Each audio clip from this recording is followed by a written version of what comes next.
Welcome to the V is for Vino Nerd Lab. We take complicated wine topics and make them simple. Today, we're talking about cooking with wine. Cooking with wine. I cook with wine all the time. In fact, sometimes I even add it to the food. Thank you. Adding alcohol to food, like salt, helps bring out the flavor of food in two ways. Number one is via the air. See, alcohol molecules are volatile, which means they evaporate really quickly up into the air. For instance, I like a really peaty, smoky scotch. My wife, who hates a really peaty, smoky scotch, complains as soon as I pour it in the glass that she can smell it from across the room. Ew. That's because the alcohol is evaporating up into the air and into her nostrils. If it was just peaty, smoky water, it wouldn't quite have the same effect, but the alcohol carries the aromas. For a more relevant example, it's the reason we swirl wine and then smell. When we swirl, we agitate the wine, and the alcohol evaporates and carries the wine aromas up into the nose. When you add alcohol to food, the alcohol helps bring the aromas from the food it's bonded with into the air and into your nose. Number two, alcohol helps marry flavors together because it bonds both fat and water molecules. Now think about your classic vinaigrette. Oil's the fat and vinegar's the water. If you simply put them together, they're going to remain separated.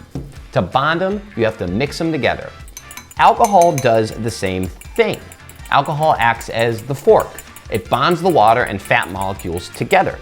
Things like herbs and garlic are fat soluble, which means their molecules dissolve in fat.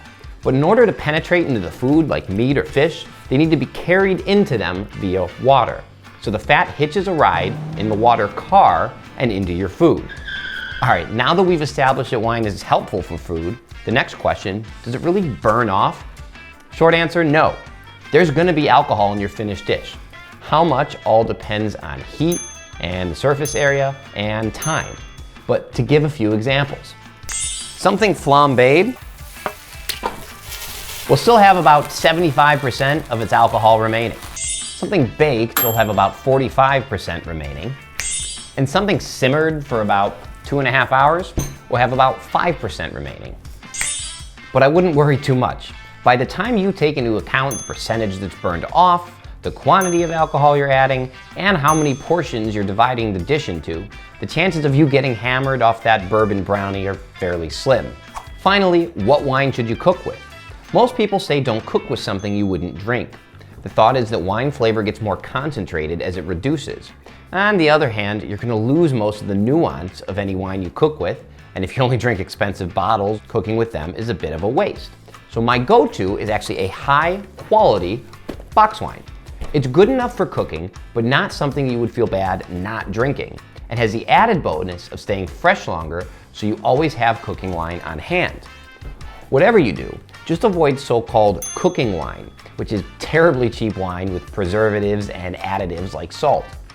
For either red or white, unless the recipe calls for a sweet wine, make sure your wine is dry or you'll be inadvertently adding sugar to your final dish.